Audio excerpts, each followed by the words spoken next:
Get ready to dive into some of the most spine-chilling home invasion stories that will leave you double-checking your locks tonight.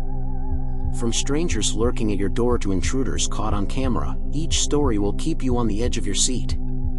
Have you ever experienced something terrifying in your own home? Let us know where you're watching from in the comments below, and don't forget to share your own story by clicking the first link in the pinned comment.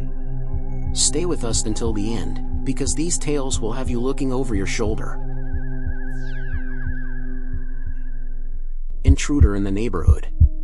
It was a quiet Friday night, and Mara and her husband, Vic, had spent the evening unwinding with a few too many drinks.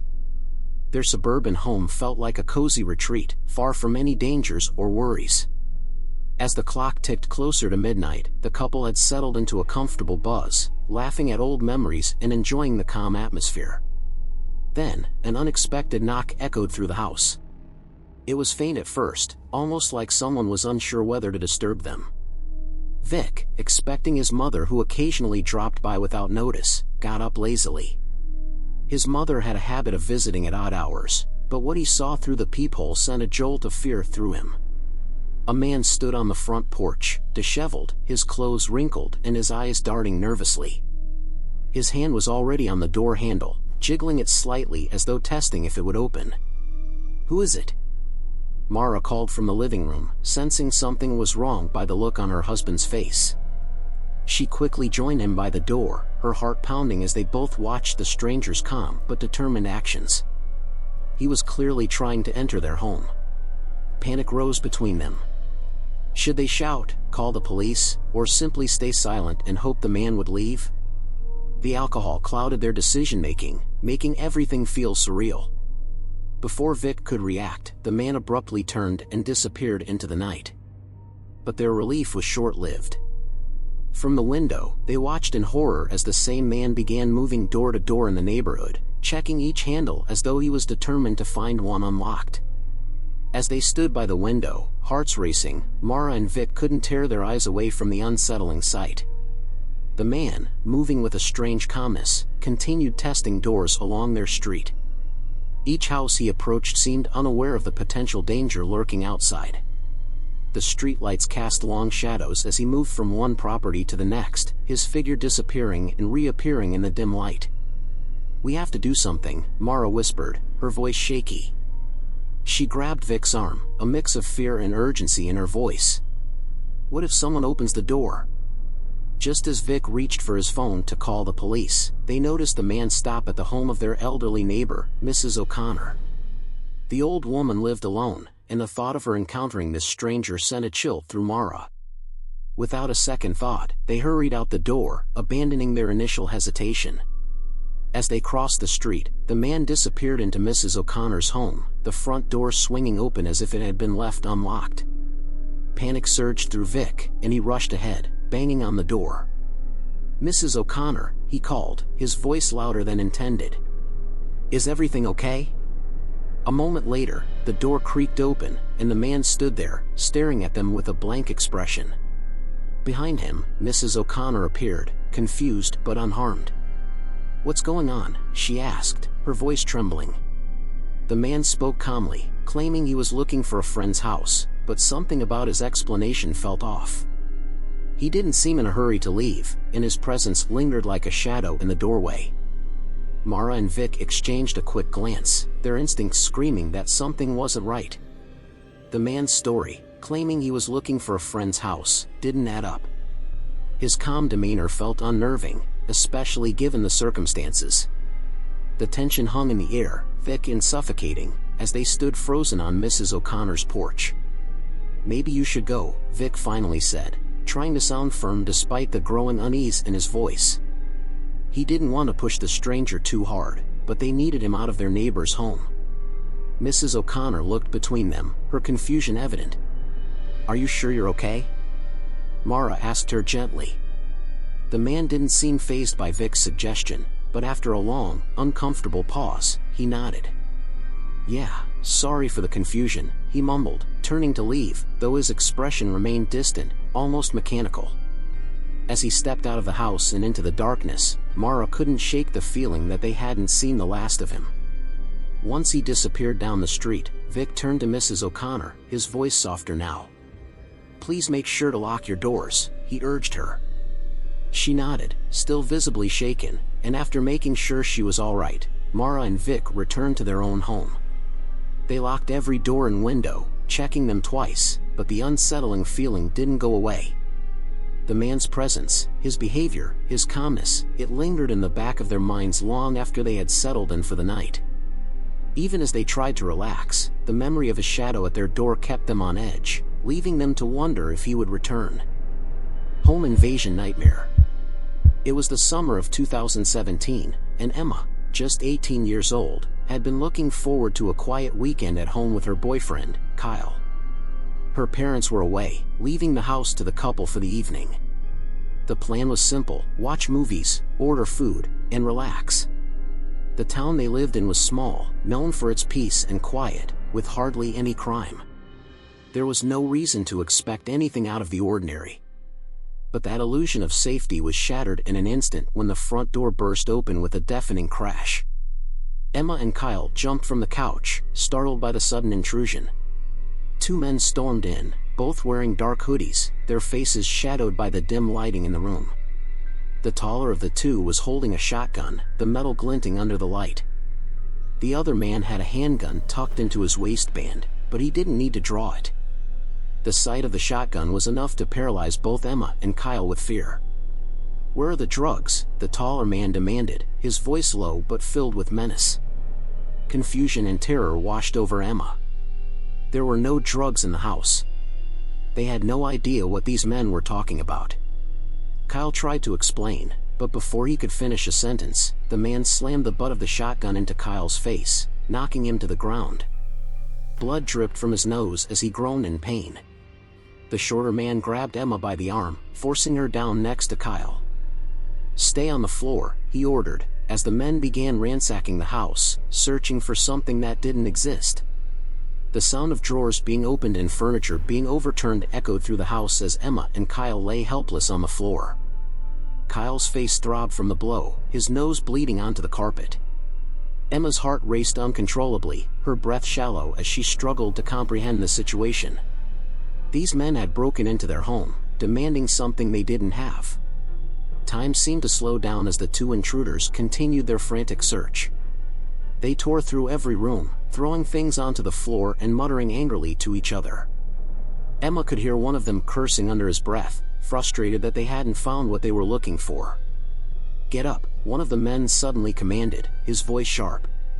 Emma and Kyle barely had time to react before they were roughly pulled to their feet. The taller man jabbed Kyle in the back with the barrel of the shotgun, shoving him toward the living room. "Lie down over there," he barked, his eyes cold and unfeeling. They complied, lying down once again as the men rummaged through the last of the rooms. Every passing second felt like an eternity. Emma's mind raced with thoughts of escape, but she was too terrified to move. She glanced at Kyle, his face pale from both pain and fear, and felt a surge of helplessness.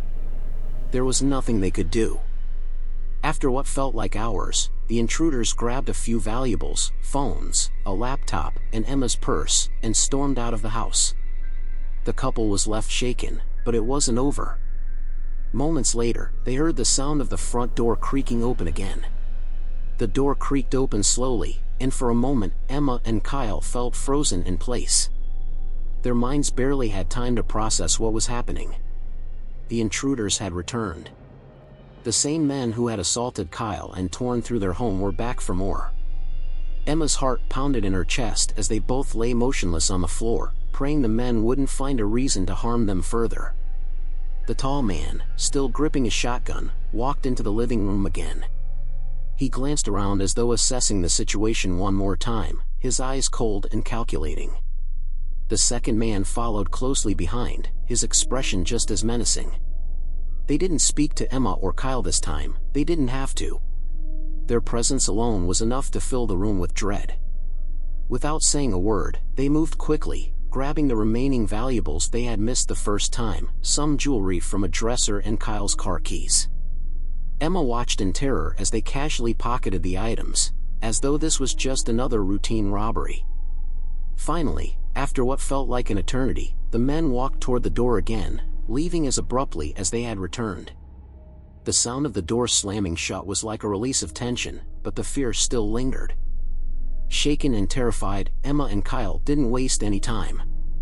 They fled the house as soon as the men were gone, racing to Kyle's car. Both of them were injured and in shock, but all they could think about was getting to safety. They drove straight to the hospital, their hearts still racing, both grateful to be alive but deeply scarred by the night's horrifying events. Social media post led to terror. Lucas had always enjoyed the spotlight that came with his social media fame. His Instagram account was filled with photos of his luxury cars, flashy watches, and high-end lifestyle. With over 100,000 followers, he had built a brand around his success, showcasing the rewards of hard work and determination. But what he didn't realize was that his posts were also drawing the wrong kind of attention. It was a typical night in his quiet suburban neighborhood. The streets were silent, and most of the houses were dark, signaling that everyone had turned in for the night. Lucas had just finished scrolling through his notifications and was getting ready for bed when he heard an unsettling noise, something like glass shattering. He froze, his heart beginning to race as he listened for more sounds. Moments later, the unmistakable sound of heavy footsteps filled the air. Before he could react, there was a loud crash from the back of the house, and the back door swung open violently. 4 men, all masked and dressed in black, rushed into the room. Lucas barely had time to process what was happening before one of them grabbed him and slammed him against the wall. "Give us the keys," one of the intruders demanded, his voice muffled by the mask. The others were already rifling through the house, but it was clear they knew exactly what they were after. Lucas could feel his hands trembling as he fumbled for the keys to his cars, fear paralyzing him. He realized then that this break-in wasn't random, these men had come for his expensive cars. As he handed over the keys, the last thing he remembered was a sharp pain as everything went dark. When Lucas woke up, his head was throbbing, and everything around him felt disoriented. He blinked, trying to focus, but the room was spinning. Slowly, the events of the night began to come back to him, the masked men, the demands, the moment of terror when they attacked him. He reached up and touched the back of his head, feeling a lump where one of the intruders had knocked him unconscious. The house was eerily quiet now, the chaos from earlier replaced by an unsettling silence. Lucas struggled to his feet, wincing in pain as he staggered toward the front door. The driveway outside was empty, and it didn't take long for him to realize what had happened. 2 of his prized luxury cars, the ones he had proudly displayed all over social media, were gone. The reality of the situation hit him hard. Those men had known exactly what they were after, they had come for the cars he flaunted online. His posts, the very things that had gained him fame and followers, had also made him a target. He had thought he was sharing success, but he had unknowingly invited danger into his life. Still feeling dazed, Lucas walked back into the house and checked his phone. It had been smashed during the attack, but he managed to call the police using his landline. As he waited for them to arrive, sitting in the wreckage of what had once been his safe haven, he couldn't shake the feeling of regret that lingered in the back of his mind. The police arrived, but Lucas already knew his life would never be the same after that night. The days that followed the break-in were a blur of police reports, insurance claims, and sleepless nights. Lucas could hardly focus on anything other than the invasion of his privacy and the violence that had shaken him to his core. Every time he looked at the empty spaces in his driveway where his prized cars once sat, a wave of anger and fear washed over him. He had worked so hard to build his brand, but it had come at a cost he never expected. As he scrolled through his social media accounts, the comments and likes on his photos of expensive cars and flashy possessions felt hollow. What once brought him pride now filled him with dread. Those images, so carefully curated to show success, had made him vulnerable. Lucas couldn't shake the thought that someone had been watching his every move, waiting for the perfect moment to strike. He decided to stop sharing personal details online immediately. No more photos of his cars, no more updates about his lavish lifestyle. Instead, Lucas wiped his account clean, taking down every post that had once showcased his life. He didn't want to give anyone else a reason to target him. The police investigation dragged on, but Lucas knew that recovering his stolen cars was unlikely. The masked men had planned the robbery carefully, and they had vanished into the night without a trace. The material loss was painful, but the emotional toll was far worse. The sense of safety he once felt in his own home was gone. From that moment forward, Lucas lived with a new sense of caution, always looking over his shoulder, haunted by the memory of the night when everything changed. Marked by a dangerous neighbor. James and his girlfriend, Mia, had always known that living in their part of town came with risks. The neighborhood was rough, filled with shady characters, but it was what they could afford at the time. Despite the challenges, they tried to keep to themselves and build a sense of normalcy in their apartment. But everything changed when they met their neighbor, Frank. At first, Frank seemed friendly enough. He was older, always hanging around the complex, quick with a joke or a favor. He helped James with his car once and even offered Mia some tips on gardening in their tiny backyard. Over time, they started to see more of him, and eventually, he introduced them to a young girl named Sophie, who was staying with him. He claimed she was his niece, but something about the situation felt off. As weeks passed, James and Mia began to notice troubling signs. Frank had late-night visitors, his conversations became hushed and secretive, and Sophie always seemed nervous. The more they observed, the more they suspected Frank was involved in something criminal. Their concern for Sophie grew, especially after they overheard Frank threatening someone over the phone late one night. They made a quiet decision to help Sophie escape. She was clearly terrified, and the idea of leaving her in such a dangerous environment became unbearable. One night, while Frank was out, they helped her pack a small bag and slipped her out the back door, driving her to a friend's house across town. They felt relieved, believing they had done the right thing. But that relief was short-lived. The next morning, they woke up to find their apartment vandalized. The sight of their apartment left James and Mia in shock. Broken glass littered the floor, the couch was slashed open, and graffiti covered the walls. It was clear that this wasn't a random act of vandalism, it was a message. Frank had found out they helped Sophie escape, and this was his way of retaliating. Fear settled in quickly.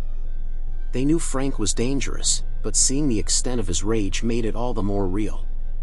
He hadn't confronted them directly, but this act of violence spoke louder than any words. Mia was trembling as they surveyed the damage, her mind racing with what could happen next. Would he come back? Would he take things further? They called the police, but there wasn't much the officers could do. No one had seen Frank break in, and without hard evidence, the case went nowhere. The officers offered their condolences, but the couple could sense that there wouldn't be any real protection. The law couldn't protect them from Frank's reach, and the feeling of helplessness was overwhelming. In the days that followed, the tension in their home was palpable. Every creak, every knock at the door sent their hearts racing. They tried to continue their normal routine, but nothing felt normal anymore. James started losing sleep, constantly on edge, while Mia couldn't shake the nightmares that Frank would come back and do something worse. Eventually, they made the difficult decision to move. Packing up their lives wasn't easy, but staying felt impossible. Even as they left the apartment behind, the damage had already been done. Frank had invaded more than just their home, he had invaded their peace of mind, leaving behind scars that would take much longer to heal. After moving to a new apartment across town, James and Mia hoped they could leave the nightmare of Frank behind. Their new place was quieter, tucked away in a safer neighborhood, and for a while, it seemed like they had escaped the fear that had consumed them. But no matter how far they moved, the memory of what had happened haunted them. The paranoia didn't go away. Mia found herself constantly checking the locks, double-checking the windows, and jumping at the slightest noise. James, once confident and carefree, became more withdrawn, always on alert. They avoided talking about Frank, but his presence lingered in their minds like a dark shadow. One afternoon, while walking through the local market, they saw him. Frank. He was standing just a few stalls away, casually browsing as though nothing had ever happened. James's blood ran cold, and Mia immediately grabbed his arm, her grip tight with fear. They ducked behind a nearby stall, their hearts racing as they watched Frank move through the market. He hadn't seen them, but the mere sight of him sent them spiraling back into the terror of their past. After that day, it became clear that they couldn't fully escape. They started seeing Frank more often, at the grocery store, driving past their new apartment, even once while Mia was walking to work. Each time, he never acknowledged them, but his presence was a constant reminder that he was still out there, that he knew where they were. Though they had physically moved away, the trauma stayed with them. Frank had marked their lives in a way they couldn't shake, and the fear of what he might do next continued to loom over them, never letting them truly feel safe again. Cable workers or criminals. Lena had always felt safe in her home, nestled in a quiet neighborhood. It wasn't the kind of place where bad things happened, or at least, that's what she had always thought. It was a sunny afternoon, and she was enjoying the peace and quiet, catching up on some reading while the rest of the world seemed to be going about its business. The back door was locked, but the curtains were open, letting the warm light filter into the kitchen. That's when she heard the knock. At first, it startled her. She wasn't expecting anyone. She glanced out the window but couldn't see much, so she cautiously made her way toward the back door. Standing there were two men, both wearing casual clothes and baseball caps pulled low over their faces. One of them held a clipboard, and the other had what looked like a toolbox. They didn't look like anyone she knew. "We're with the cable company," one of the men said, his voice muffled through the door. "We need to come inside to check your service." Lena immediately felt a sense of unease. There had been no call from the cable company, no notice of anyone needing to come by. Something about their demeanor seemed off. The man with the clipboard kept glancing around nervously, while the other shifted from foot to foot, clearly impatient. "I'm not having any problems," she said, her voice steady despite the growing sense of dread in her chest. The men exchanged glances before the one with the toolbox stepped forward, gripping the doorknob. He twisted it, testing the lock, and Lena's heart began to race. Lena felt her pulse quicken as the man jiggled the doorknob again, more forcefully this time. The uneasy feeling that had settled in her gut was now turning into full-blown fear. She could see the determination in their eyes, and it became clear that they weren't going to take no for an answer. The man holding the clipboard stepped closer, knocking again, harder this time. "Come on, ma'am. We're just here to do our job," he insisted, but his tone had shifted. It was no longer polite or professional. There was an edge to it, something dark that made Lena's skin crawl. Her instincts kicked in, and she quickly grabbed the largest kitchen knife from the counter, her hands shaking as she held it behind her back. She knew she had to stay calm, but every part of her was screaming to get these men away from her home. "I need to see your ID badges and your work orders," she demanded, her voice firmer now. "I'm not letting you in without proof that you're with the cable company." The two men exchanged another look, clearly frustrated. They weren't expecting her to push back. The man with the clipboard mumbled something under his breath and reached for his phone, pretending to scroll through it, but he never showed her any identification. Meanwhile, the other man continued to test the door, his movements growing more aggressive. Realizing she wasn't going to let them in, the men suddenly backed off. Without another word, they turned and walked away, disappearing around the side of the house. Lena stayed frozen, still clutching the knife, her heart pounding in her ears. As soon as the men were out of sight, Lena locked the door and rushed to check the other entrances, her heart still racing. She quickly secured the front and side doors, her hands trembling as she double-checked every lock. The reality of what had just happened began to sink in. Those men had no intention of fixing any cable. She collapsed into a chair, still clutching the knife, replaying the encounter in her mind. After taking a few deep breaths to steady herself, Lena grabbed her phone and immediately called the cable company. Her voice shook as she explained what had happened, describing the two men who had come to her door and their strange behavior. The representative on the other end of the line sounded concerned, but after checking the records, confirmed what Lena already feared: there were no scheduled technicians in her area that day. The confirmation sent a chill down her spine. Whoever those men were, they weren't from the cable company. They had been trying to get inside her home under false pretenses, and Lena knew that if she had let them in, the outcome could have been far worse. She hung up the phone, her thoughts racing as she considered calling the police, but without any solid evidence or identifying information, she wasn't sure what they could do. Still, the feeling of vulnerability lingered, and Lena couldn't shake the fear that the men might come back. From that day forward, she was extra cautious, always keeping her doors locked and her phone within reach. The close call had left her shaken, but grateful she had trusted her instincts and refused to let the strangers inside. Brick through the window. It was supposed to be a quiet weekend for Hannah, a university student who had the house to herself while her roommates were away. She had spent most of the day studying and catching up on assignments, enjoying the solitude. As the evening wore on, she settled into the couch with a cup of tea, planning to watch a movie before heading to bed. The neighborhood was peaceful, and she felt secure in the small house they rented near campus. Around midnight, she heard rustling outside. At first, she assumed it was a fox or some other animal. She had heard similar noises before. But then the sound grew louder, closer.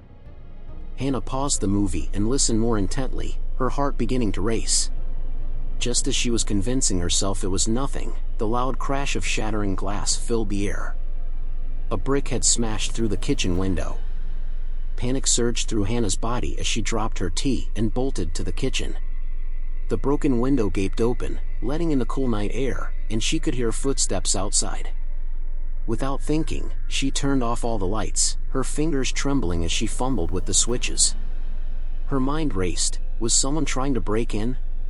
She needed to act fast. She quickly locked all the doors and grabbed a heavy kitchen pan as a makeshift weapon. Her thoughts were scattered, fear pulsing through her veins, but she knew she had to hide. The footsteps outside grew louder, and she could hear faint voices.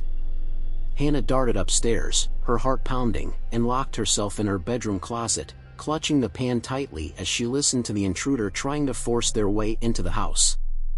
Inside the small, dark closet, Hannah crouched low, her body trembling with fear. Every sound from downstairs echoed through the quiet house, making it impossible to tell where the intruder was. She held her breath, listening to the faint creaks of footsteps as they moved closer to the back door. The silence between the noises was deafening, heightening her anxiety as she gripped the kitchen pan tighter, unsure of what would happen next. The intruder jiggled the back door handle, and Hannah's heart leaped into her throat. She heard them trying to pry it open, but thankfully, she had locked all the doors just in time. Sweat beaded on her forehead as she fought to stay calm, praying that they wouldn't find another way inside. Every second felt like an eternity. Suddenly, there was a loud bang, as if the intruder had kicked the door in frustration. Then, silence. Hannah didn't move, didn't breathe. She waited for what felt like hours, her muscles tense, listening for any sign that they had given up. Her mind raced with thoughts of what could happen if they managed to get inside. Minutes passed, and the silence stretched on.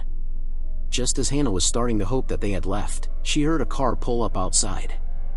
At first, she feared the worst, that the intruder had brought more people with them. But then she heard the unmistakable sound of police sirens in the distance. Relief washed over her, though her body remained frozen in fear. She stayed hidden in the closet, too scared to move, until she heard voices outside. The police had arrived, but the terror of the break-in still gripped her. The police knocked on the front door, calling out that it was safe to come out, but Hannah found herself unable to move at first. Her body felt numb, still locked in a state of fear. It wasn't until one of the officers knocked again, more insistent this time, that she finally emerged from the closet, her legs shaky as she made her way downstairs. When she opened the door, 2 officers stood on the porch, their flashlights illuminating the yard. Hannah explained the situation as best she could, her voice trembling as she recounted the noises, the brick smashing through the window, and the footsteps she had heard outside. The officers assured her they had searched the area and found no sign of the intruder, but the damage to the kitchen window was enough to confirm her story. They took her statement and promised to patrol the area throughout the night, but Hannah still felt unsettled. Even with the police there, the thought of someone trying to break into her home left her shaken to the core. After the officers left, she spent the rest of the night wide awake, every little sound making her jump. In the days that followed, the trauma of the event weighed heavily on her. She couldn't shake the fear that the intruder might return, and the memory of the brick crashing through the window haunted her every time she tried to sleep. The anxiety grew until it became overwhelming, forcing her to seek therapy to cope with the nightmares and constant fear. Though time passed, the experience left a lasting scar. Hannah never felt truly safe in her home again, and the memories of that night followed her long after the intruder was gone. Fake technicians tried to enter. Sarah had always considered her home in the quiet apartment complex a safe haven. It was a modest place, tucked away in a corner of the building, with large windows that overlooked the surrounding trees. Her back door, which led to a small, fenced yard, was rarely used. In fact, she couldn't remember the last time anyone had knocked on it. That's why the sudden knocking at the back door sent a chill down her spine. It was late afternoon, and Sarah had been sitting on the couch reading when the knocking started. At first, she thought it must have been a mistake, no one ever used that door. But the knocking persisted, loud and insistent. Cautiously, she made her way toward the back door, peeking through the small window in the curtain. Standing on the other side were two men. They looked ordinary enough, one was holding a clipboard, and the other wore a tool belt. They waved when they saw her, but something about their demeanor felt off. The man with the clipboard stepped forward and knocked again. "We're from the cable company," he said through the door. "We need to check your service." Sarah hesitated. She hadn't called for any repairs, and there had been no notice from the cable company about any issues. Something didn't feel right. Her mind raced, and a wave of unease washed over her. Why were they at her back door, and not the front? Why hadn't they called ahead? "I'm not having any problems," she called back, keeping her voice steady. The men exchanged glances, and the second man, the one with the tool belt, stepped forward, gripping the door handle. As the man gripped the door handle, Sarah's heart began to race. There was something undeniably wrong about the way they were acting. She couldn't shake the growing sense of dread, and her instincts told her not to let them inside. The man with the clipboard spoke again, his tone more insistent this time. "We really need to come in and check your connection. It'll only take a few minutes." Sarah didn't budge. Instead, she backed away from the door and grabbed a large kitchen knife from the counter, just in case things escalated. She tried to stay calm, but her mind was racing. She knew that if these men weren't who they claimed to be, she was in serious danger. "I need to see your names and badge numbers," she said, trying to sound confident despite the fear gnawing at her. "If you're from the cable company, you should have identification." There was a brief pause. The men exchanged another look, clearly caught off guard by her request. The man with the tool belt jiggled the handle again, more aggressively this time. Sarah tightened her grip on the knife, her pulse quickening. Finally, the man with the clipboard shrugged. "We'll come back later," he said, his voice noticeably colder. Without waiting for a response, they turned and walked away, disappearing around the side of the building. Sarah stood frozen for a moment, listening to the sound of their footsteps fading into the distance. Her heart was still pounding, but relief slowly washed over her. Whoever those men were, they had clearly realized she wasn't going to let them inside without a fight. But her relief was short-lived. Something still didn't feel right. Sarah remained tense long after the men left. The eerie silence in the house felt heavier now, as if the very walls were holding their breath.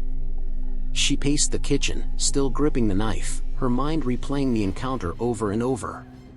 The way the men had pushed to come inside didn't sit right with her. She couldn't shake the sense that they hadn't been there for any legitimate reason. Determined to find out the truth, Sarah immediately contacted the cable company.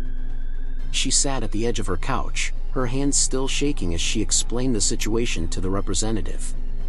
The response she received only deepened her unease. No technicians had been scheduled to visit her area that day.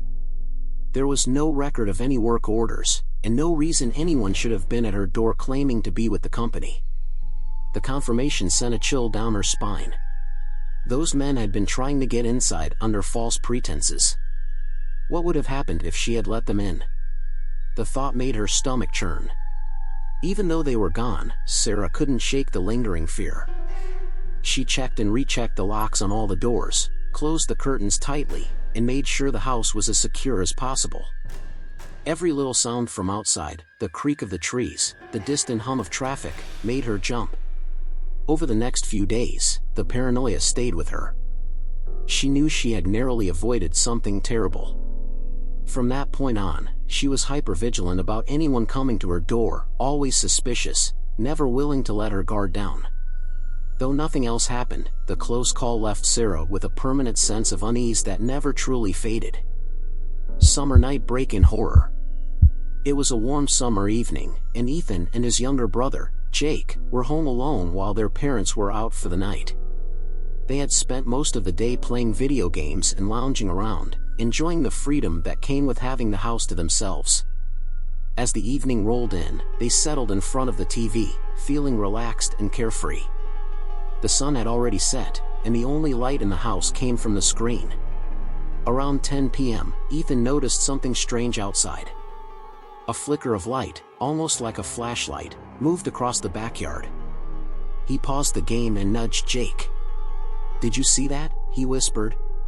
Jake, at first, shrugged it off. They lived in a quiet neighborhood, and it wasn't unusual for people to pass by. But as the light flickered again, followed by the shadowy outline of several figures, they both tensed up. The figures didn't look like casual passers-by. Something about their movements seemed deliberate, calculated. Ethan's stomach dropped as the realization hit him: they were being watched. He quickly turned off the TV, plunging the room into darkness. They crouched low, peering out the window. That's when they saw three men, all dressed in dark clothing, making their way toward the house. The glint of something metallic in one of the men's hands confirmed their worst fear: they were armed. "Get down," Ethan whispered urgently to Jake. Heart racing, they crawled under the dining table, trying to stay as quiet as possible. The sound of footsteps on the front porch echoed through the house, followed by the unmistakable jiggling of the doorknob. The intruders were trying to get in. As Ethan and Jake crouched under the dining table, their breathing shallow and hearts pounding, they could hear the men outside whispering to each other. The doorknob rattled again, more forcefully this time. Ethan held his breath, hoping the door would hold, but deep down, he knew they weren't safe. The front door wasn't reinforced, and it was only a matter of time before the intruders would force their way in. A loud bang echoed through the house as the men tried to kick the door open. The sound sent a shockwave of fear through the brothers. Jake grabbed Ethan's arm, his eyes wide with terror. "What do we do?" he whispered. Ethan quickly scanned the room, trying to think of a way out. The men outside were armed, and staying hidden under the table wasn't going to protect them if they got inside. That's when he remembered the deck, their only chance to escape. "We have to go," Ethan whispered back, his voice shaking. "When they get inside, we'll run out through the deck." The banging on the door grew louder, followed by a cracking sound as the lock gave way. The intruders were inside now. Ethan motioned for Jake to follow him. Staying low, they crept toward the back of the house, where the sliding door to the deck was located. The sound of the men rifling through their belongings sent chills down their spines, but they didn't dare look back. As soon as they reached the door, Ethan slid it open as quietly as possible. The cool night air hit them as they slipped outside, making a dash for the fence. They ran, their feet pounding against the wooden deck, their only thought: escape. Ethan and Jake didn't stop running until they reached the safety of their neighbor's yard. Gasping for breath, they crouched behind a row of bushes, their hearts still racing from the adrenaline. They could still hear faint noises coming from their house, the sound of drawers being pulled open, furniture being overturned. The intruders were tearing through the place, searching for valuables. For a few minutes, the brothers sat in silence, trying to process what had just happened. Jake's hands were shaking, and Ethan put a reassuring arm around him. They had escaped, but the fear still gripped them tightly. What if the men had seen them? What if they came after them next? The thoughts swirled through Ethan's mind, but he pushed them aside, knowing they had to focus on getting help. Finally, when they felt safe enough, Ethan pulled out his phone and called the police. His voice was still shaky as he explained what had happened: the strange lights, the men with guns, and their narrow escape. The dispatcher assured them that officers were on their way, but the wait felt like an eternity. By the time the police arrived, the intruders were long gone. Ethan and Jake walked back to the house with the officers, their once safe and familiar home now a chaotic mess. The front door hung loosely on its hinges, and inside, everything had been ransacked, drawers pulled out, electronics missing, even the kitchen cabinets had been emptied. The officers took their statements, but there wasn't much they could do. The intruders had vanished into the night, leaving the brothers shaken and their home violated. Though they had escaped unharmed, the memory of that summer night would haunt them for a long time. Mysterious man entered her home. Laura had been living in her rented house for just over 3 months, looking for a fresh start after a difficult divorce. The house was on a quiet street, surrounded by tall trees and a hedge that gave her a sense of privacy. Living alone was something she was still getting used to, but for a while, everything seemed to be going well. However, after a few weeks, Laura started noticing small things out of place. At first, it was something simple: a window she knew she had closed was slightly open when she came home from work. She didn't think much of it, chalking it up to forgetfulness. But as the days passed, more unsettling signs began to appear. A vase she always left on the entryway table had been moved, and a pillow on the couch seemed out of position. One day, when she returned home after work, Laura was hit by the strong smell of cigarette smoke as soon as she walked through the door. The smell was overwhelming, but what disturbed her most was that Laura didn't smoke. Alarmed, she checked all the windows and doors, but everything appeared to be locked just as she had left it. The feeling of unease grew with each passing day, but she tried to convince herself it was just paranoia, the aftermath of the divorce. However, the turning point came when she noticed muddy footprints near the back door. The ground had been wet from rain, and the footprints clearly showed someone had walked there while she was away. Laura didn't know what to think, but one thing was clear: something was very wrong, and the sense of security she had cherished was beginning to crumble. The discovery of the muddy footprints sent Laura into a spiral of fear and anxiety. She couldn't ignore the signs anymore: someone had been inside her house. As she sat on her couch that evening, staring at the door, her mind raced with questions. Who could it be? Why were they sneaking into her home? The realization that a stranger had been watching her, moving through her space without her knowing, sent chills down her spine. That night, Laura barely slept. Every creak of the house, every gust of wind rattling the windows, made her sit up in bed, her heart pounding in her chest. She couldn't shake the feeling that someone was still watching her, even though the house was locked up tight. The next morning, Laura decided she couldn't live with the fear any longer. She went out and bought a set of security cameras, determined to catch whoever was breaking into her home. She spent the afternoon installing them herself, focusing on the windows and doors, especially the one in the upstairs bedroom that she had found open before. With the cameras in place, she finally felt a small sense of control returning. Days went by without incident, and Laura began to relax, thinking maybe whoever had been entering her house had given up. But one evening, as she was reviewing the footage, her blood ran cold. There, on the grainy recording from the camera near the upstairs window, was a man climbing into her home. He moved with eerie precision, slipping through the window and disappearing from view. The sight of him sent a wave of terror through her.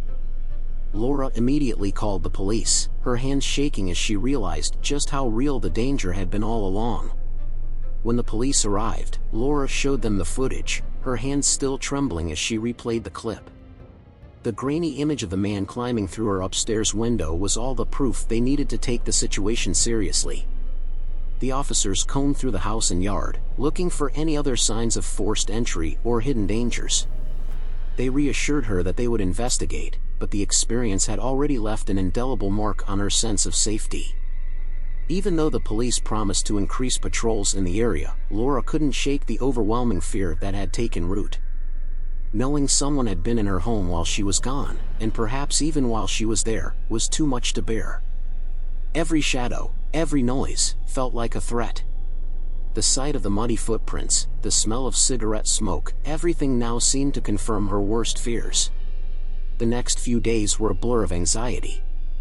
Laura found herself constantly checking the cameras, unable to relax even in her own home. The footage haunted her, an intruder who had come and gone as he pleased, slipping through her home unnoticed. She couldn't stop thinking about what could have happened if she had been home when he entered. Finally, after consulting with the police and friends, Laura made the decision to move out. The house that had once felt like a fresh start was now filled with nothing but fear and uncertainty.